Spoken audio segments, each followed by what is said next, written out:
नमस्कार, आप देख रहे हैं रतनगढ़ टाइम्स न्यूज। आपके साथ मैं हूं राशि। आइए खबरों की शुरुआत करेंगे। ओवैसी के द्वारा महिला पर दी गई टिप्पणी पर मध्य प्रदेश के गृह मंत्री डॉक्टर नरोत्तम मिश्रा ने पलटवार किया है। उन्होंने कहा कि मुसलमानों के लिए भस्मासुर हैं ओवैसी। पहले इन्होंने खाई डाल दी, फिर नारी की अस्मिता पर सवाल खड़े कर दिए। असल में ओवैसी नारी के अपमान में अपना सम्मान समझते हैं।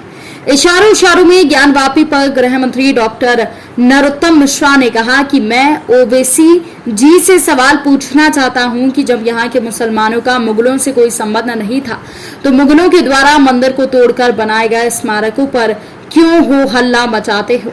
यह औरंगजेब का था या बाबर का था? देश की अखंडता को खंड खंड करने का प्रयास करते हैं ओवैसी। ये वही हैं जिन्होंने वंदे मातरम का सबसे पहले विरोध किया। आपने कभी देखा कि कभी उन्होंने महिला सम्मान को लेकर कोई बात की हो? भारत माता का और मातृशक्ति का अपमान करना इनका शगल बन गया है। दूसरी ओर कांग्रेस पर जोरदार हमला बोलते हुए कहा कि कांग्रेस मुख्यमंत्री के द्वारा हाथ ठेला लेकर निकलने पर चुटकियां ले रही है। कांग्रेस अपने गिरेबान में झांक कर देखे, मुख्यमंत्री के द्वारा एकत्रित खिलौने राहुल गांधी को दे। आप सुनिए शायरी और चुटकुले अंदाज में मीडिया से चर्चा कर क्या कुछ कहा गृह मंत्री डॉक्टर नरोत्तम मिश्रा ने।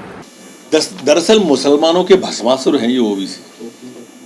पहले खाई डाल दी, अब नारी अस्मिता पर ही सवाल उठा दिया। इसमें अपना सम्मान समझते हैं, नारी के अपमान में वो वंदे मातरम बोलने में सबसे पहले यही उठे थे और अब महिलाओं के ऊपर उन्होंने ये टिप्पणी की है। मैं तो उनसे पूछना चाहता हूं कि अगर मुगलों से कोई संबंध नहीं था यहाँ के लोगों का, मुसलमानों का, तो मुगलों की स्मारकों पर क्यों आप बड़े जोर से हल्ला मचाने लगते हो? क्यों कहने लगते हो कि उनने बनाई? ये दरअसल ऐसा करके ओबीसी जी ने मातृशक्ति का अपमान किया है। जब भी महिलाओं के अधिकार की बात आएगी, आपने कभी ओबीसी जी को बोलते नहीं देखा होगा, कभी महिलाओं के सम्मान पर बोलते नहीं देखा होगा। ये इनकी मानसिकता है।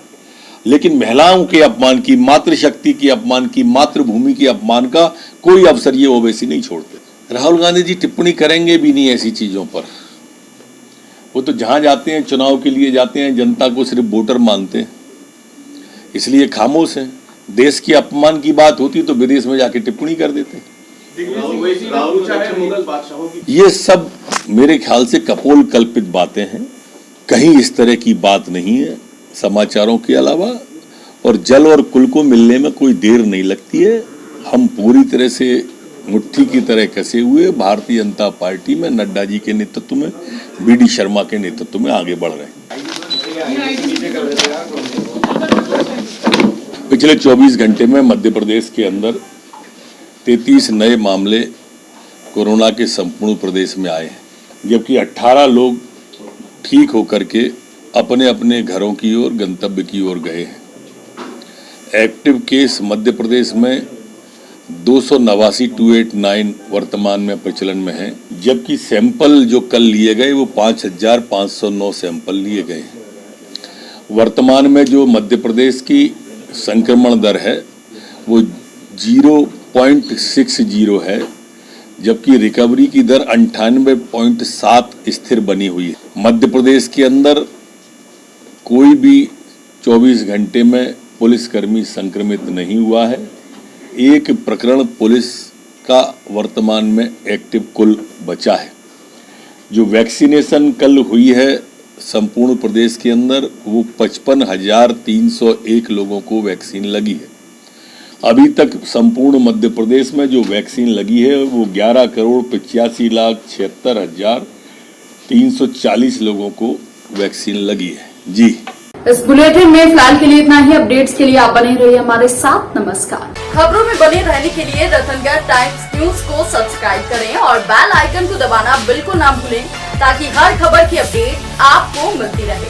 इसके अलावा आप हमारी वेबसाइट ratanghartimes.com पर भी विजिट कर सकते हैं, जहां पर आपको मिलेगी हर खबर सही समय पर। इसके साथ ही आप हमारे ऐप रतनगढ़ टाइम्स को भी डाउनलोड कर सकते हैं। प्ले स्टोर पर ये इजीली अवेलेबल आपको हो जाएगा और इस ऐप को डाउनलोड कर आप सही समय पर अपडेट्स पा सकते हैं।